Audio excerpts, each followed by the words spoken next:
En México mueren 7.2 mujeres al día por violencia, y ante este panorama nacional, el 31 de julio se declaró alerta de género en 11 de los 125 municipios del Estado de México, mientras que el 10 de agosto se hizo lo mismo en 8 de los 33 municipios del Estado de Morelos. Por su parte, en el mismo mes, el gobernador del Estado de Jalisco, Aristóteles Sandoval Díaz, puso sobre la mesa la posibilidad de emitir una declaratoria de alerta de género en algunos municipios, por lo que sería la tercera entidad en implementarla en el país, como medida preventiva para erradicar la violencia contra las mujeres.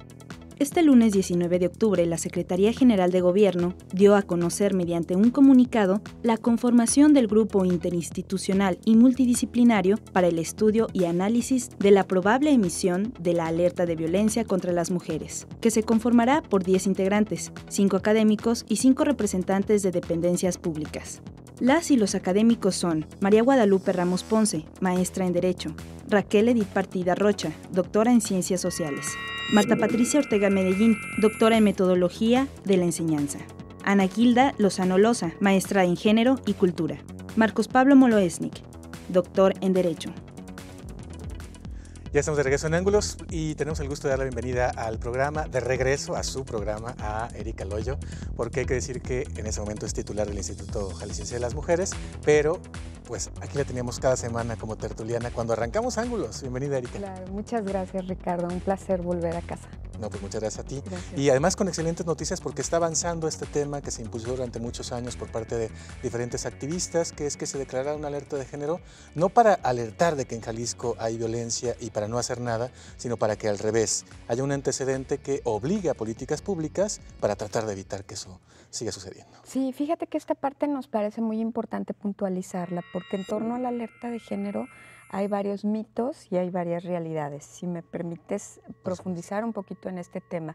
Uno de los primeros mitos es que la alerta por sí misma es un tache al Estado, ¿no? Porque ahí es en donde las mujeres sufren de condiciones muy drásticas de violencia. Y no es así. El tema, la palabra alerta es quizá lo que llama más la atención, pero la alerta es un asunto preventivo que nos coloca en un punto en el que es importante hacer una reflexión sobre lo que tenemos, corregir lo que está mal hecho y mejorar algunas cosas, ¿no? Que en esa disposición estamos. Y otro de los mitos que existen es que hay una bolsa de dinero destinada por parte de la Secretaría de Gobernación para aquellos estados que emitan la alerta de género. Y eso no es cierto. La instancia que maneja este tema en gobernación es la CONAVIM, la Comisión Nacional de Violencia contra las Mujeres, y ellos tienen un presupuesto de 7 millones de pesos anuales para cubrir los procesos de investigación de los diferentes estados en los que van. Es poquito dinero en realidad porque esa es una instancia nacional y mueven a los académicos a los estados, pero no hay una bolsa de dinero para repartir en los estados. Entonces ese es otro gran mito que nos obligará a proponerle a las y los diputados electos una reorientación presupuestal a ciertas cosas que sean las que se vayan determinando. Es importante señalar que nosotros nos fuimos por el formato estatal, porque el formato nacional había dos tipos. El anterior era que la solicitud entrara al Sistema Nacional de Violencia, conformado por todas las instancias de mujeres de los estados y el gabinete, cierta parte del gabinete federal. Y esto era como un contrasentido, porque durante mucho tiempo se votaron en contra de las emisiones de alertas y era un contrasentido que las propias instancias de las mujeres votaran en contra la protección de las mujeres, ¿no? Entonces hubo una iniciativa de la presidenta del INMujeres Nacional actual, la maestra Lorena Cruz, para que esto se cambiara y que ahora las solicitudes entren directo vía una solicitud de una organización de la sociedad civil o de una instancia de derechos humanos al Instituto Nacional de las Mujeres o a la CONAVIM.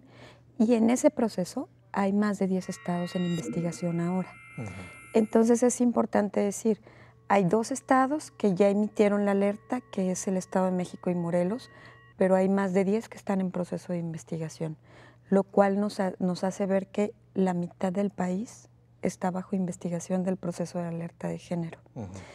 Y es un tema grave, Entonces, ante este escenario, elegimos el formato estatal, nos anticipamos un poco a que esto pasara porque no había una solicitud explícita, expresa de algún organismo que se metiera a gobernación. Y en este formato estatal tenemos una ventaja que es la ventaja de la prevención y de la apertura que existe por parte del gobierno para que entonces las cifras se aclaren, para que tengamos un banco nacional o el acceso o la alimentación de un banco estatal y uno nacional, para que todos sepamos exactamente qué es lo que está pasando y en dónde. La posibilidad de georreferenciar la violencia en todo el Estado y generar acciones muy puntuales y estratégicas, ¿no? Es parte de lo que va a ser este comité que recientemente se dio a conocer, integrado por 5 integrantes de la academia y de la sociedad civil y 5 del gobierno, y que se van a reunir justo para determinar exactamente dónde podríamos poner los focos amarillos o los reflectores. Sí, así es. Ellos hacen un diagnóstico sobre la situación de violencia en el Estado y determinan en qué municipios es donde se deben de encender estos focos amarillos de alerta en términos preventivos y en términos correctivos. Y junto con ello emiten un documento de conclusiones para que entonces se sepa cuáles son las cosas que hay que implementar, qué cosas hay que mejorar. Tenemos muchas acciones, pero quizás algunas de ellas se pueden mejorar. Eso siempre he dicho que todo documento es perfectible, ¿no? Y todo proceso es perfectible. Entonces, sus conclusiones nos llevarán a este rumbo, a que toda vez que ellos terminen este proceso de diagnóstico, se emite este documento y armemos acciones y estrategias junto con las organizaciones de la sociedad civil, es importante decirlo, para cubrir un lapso de 6 meses en los que debemos de dar cumplimiento a sus conclusiones, ¿no? Y este diagnóstico, esta etapa en la que estamos ahora, ¿cuánto tiempo tardaría? Un mes. Un mes. Van a tardar 30 días naturales a partir de la notificación oficial, que, bueno, no, se tarda un poquito esto por un tema burocrático nada más, pero hoy mismo se les hace la notificación oficial de que son parte del grupo.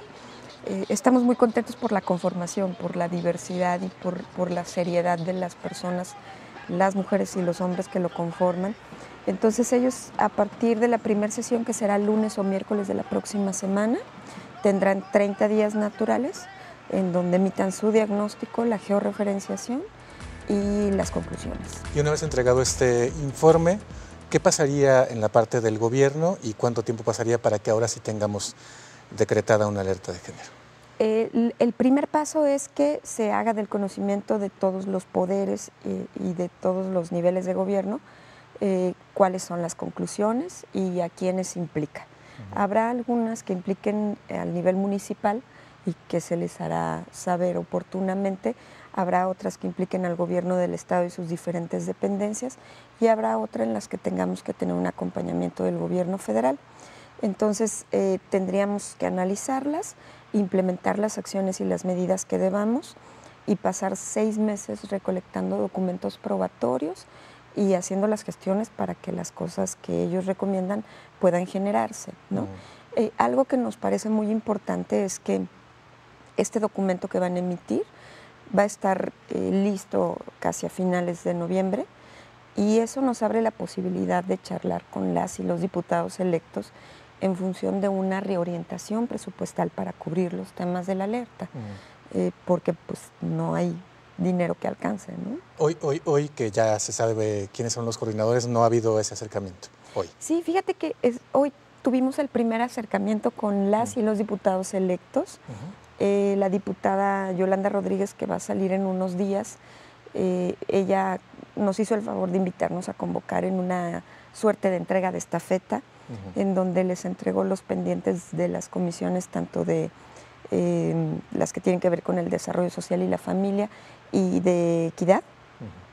Entonces, la verdad es que otra vez diría, estamos muy contentos porque asistieron muchos diputados de todas las fracciones, hasta el diputado independiente Kumamoto, y esto nos muestra un gran interés y apertura por parte de las y los diputados en función de atender el tema con compromiso y con responsabilidad, que este es un punto que nos parece importante.